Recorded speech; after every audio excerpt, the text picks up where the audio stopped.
someone that is kind of creating her own wave. And it's actually interesting to talk about her the week after we talk about Maggie Rogers, because I see them in very similar lanes at the moment. Ooh.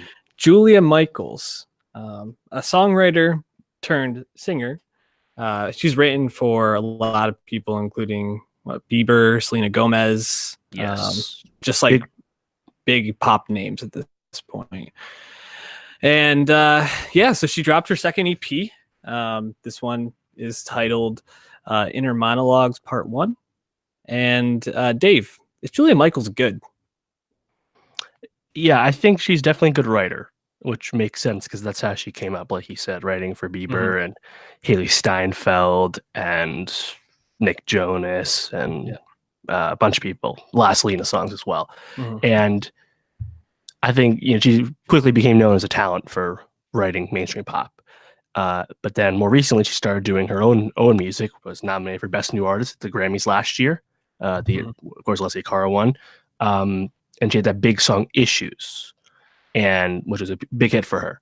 But I've never really been that like impressed with her as a vocalist, as a performer per se. But I think because the songs are written really well, she's still successful. She kind of reminds me of Taylor Swift, honestly. Someone who all of the window dressing, all of the other components of songwriting and song making buoy up her relative weakness, which I think is her voice. I say it's bad, but it doesn't stand out to me. But yeah, I thought, for an 18-minute EP, you can actually, I think, listen to this and, really get attached to some of the songs.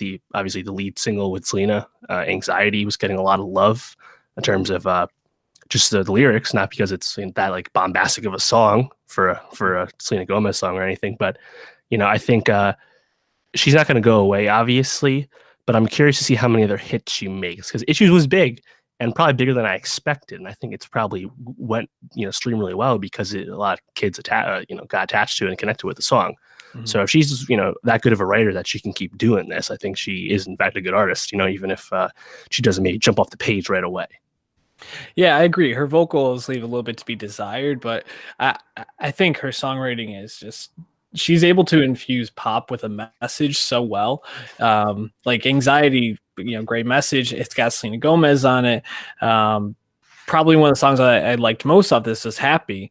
And it's funny because the line I keep coming back to is when she just says, "I just want to be fucking happy." And it's so simple, but just the way that she delivers it, the way that she kind of couches it into the chorus, and it's just perfect. Like it's really impressive how she's able to write pop songs so well and still maintain what you talk about. And I think what I hear on this compared to her last EP is her being more introspective, which I think can only mean good things for her moving forward. And obviously there's going to be an inner monologue part 2, I'm guessing probably in a couple months. I'm really excited to see where she goes with it. And I think she's going to be around for a really long time. She just seems to kind of have that songwriting ability that stands out. And she's got a lot of backing from big artists. So she's going to be able to get features to buoy her along. No doubt about it. Putting her and Maggie Rogers together, who do you stand for more?